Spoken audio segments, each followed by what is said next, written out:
Perkenalkan, nama saya Vero Fauzan dari kelas 10 TKJ.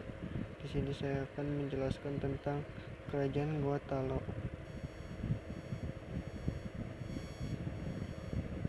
Awal berdirinya kesultanan atau kerajaan dan penggantian tokoh atau pemimpin.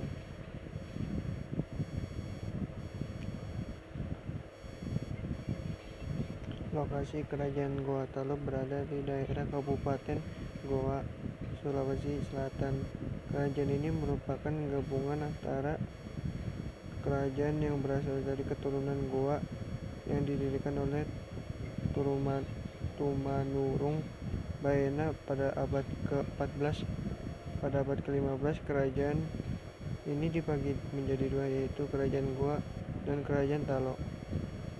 Pada masa pemerintahan Raja Daeng Mantere Karaeng Tuparisi Kalona, pada masa pemerintahan Daeng Mantere Karaeng Tuparisi Kalona, Goa dan Talo bersatu dan sejak saat itu disebut sebagai Kerajaan Goa Talo atau Kerajaan Makassar. Pada akhir abad ke-16, Kerajaan Goa Talo memasuki masa Islam dan berubah menjadi Kesultanan.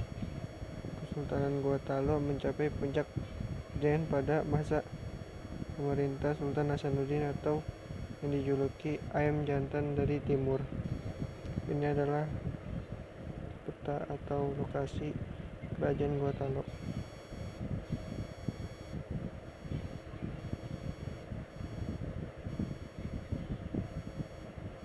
Kerajaan Goa Talo terbagi menjadi dua periode, yaitu kerajaan sebelum memeluk agama Islam dan setelah memeluk agama Islam. Pada awalnya di wilayah Goa terdapat 9 komunis yang dikenal sebagai Batre Salapang atau 9 bendera. 9 komunis tersebut adalah Tombolo, Lauking, Suamata, Parang,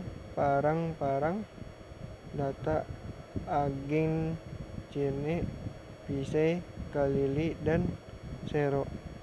Dengan berbagai cara baik damai maupun paksaan, 9 komunis tersebut membentuk kerajaan Goa pada abad ke-14. Kala itu masyarakat dan penguasanya masih menganut kepercayaan animisme.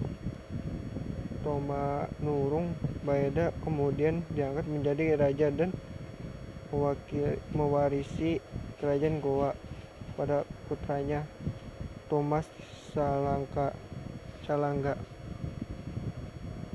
Kerajaan Goa pernah terbelah menjadi dua setelah masa pemerintahan Tonangka Lopi pada abad ke-15.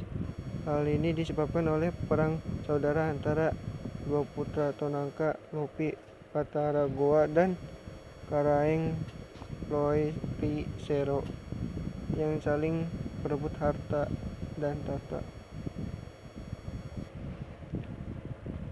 Setelah Barata Goa menang, Karaeng Loeri Sero turun ke muara Sungai Talo dan mendirikan Kerajaan Talo. Selama bertahun-tahun, dua kerajaan ini tidak pernah akur, sehingga pada akhirnya Raja Daeng Mantanre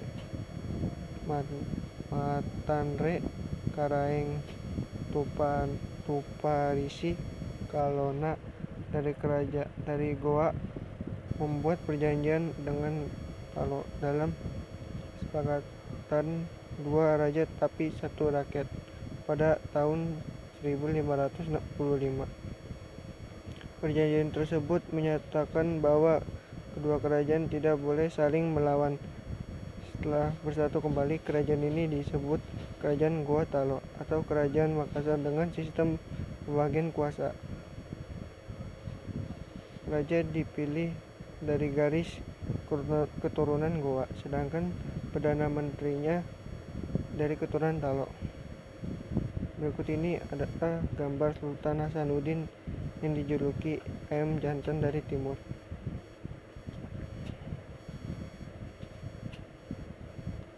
Berikut adalah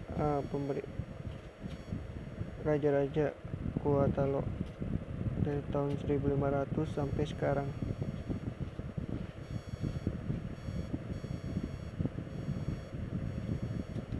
Selanjutnya kita akan menjelaskan penyebaran Islam di Kerajaan Gua Talo. Kerajaan Gua Talo bersifat maritim dengan dua kegiatan utama, yaitu pelayaran dan perdagangan.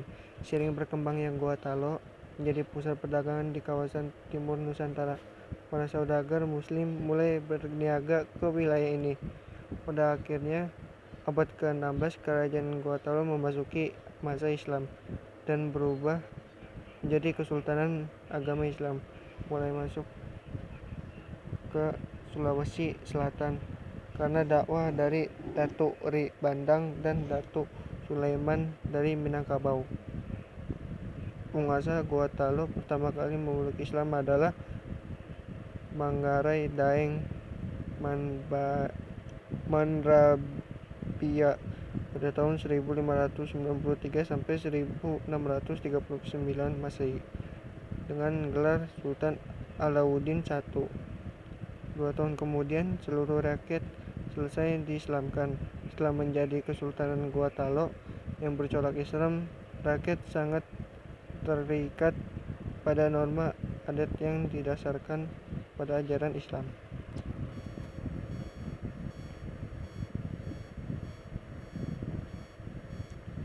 Selanjutnya yaitu berakhirnya Kerajaan Gua Talo. Raja Bone Aru Palaka meminta bantuan ke Belanda untuk menyerang Hasanuddin karena wilayahnya telah dikuasai Gua Talo. Maka dengan cepat Belanda menyambutnya. Belanda menyerang dari laut, sedangkan Aru Palaka menyerang dari darat. Dengan tekanan yang demikian beratnya, akhirnya Belanda mampu memaksa Gua Talo menandatangani perjanjian Ponggaya pada tahun 1667.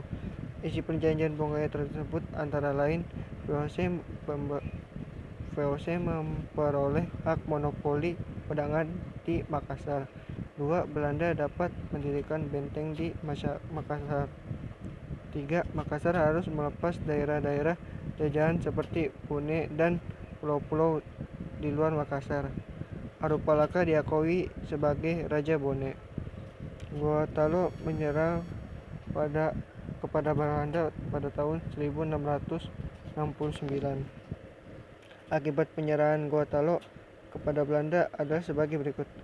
Peranan masyarakat Makassar sebagai pusat pelayaran dan perdagangan di Indonesia Timur berakhir. 2. Penguasa Gua Talo dan mendirikan benteng di Belanda menguasai Gua Talo dan mendirikan benteng di Neuwedam. 3.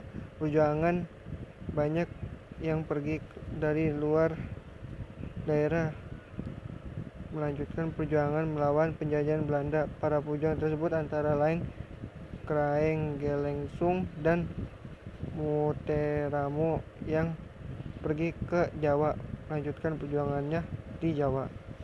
Ini adalah contoh perang yang ada di Gua Talo.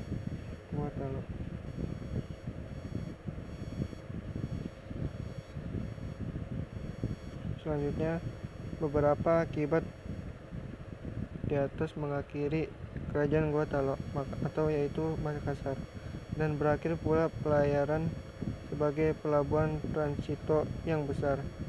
Peninggalan Kerajaan Gua Talo yaitu Fort Redam atau Benteng Ujung Pandang, Masjid Kutangka, Komplek Makam Raja-Raja Raja-Raja Talo. Ini dia yang atas ini Fort Redam atau Benteng Ujung Pandang, yang sampingnya yaitu Komplek Makam Raja-Raja Talo, yang bawah Masjid Kutangka.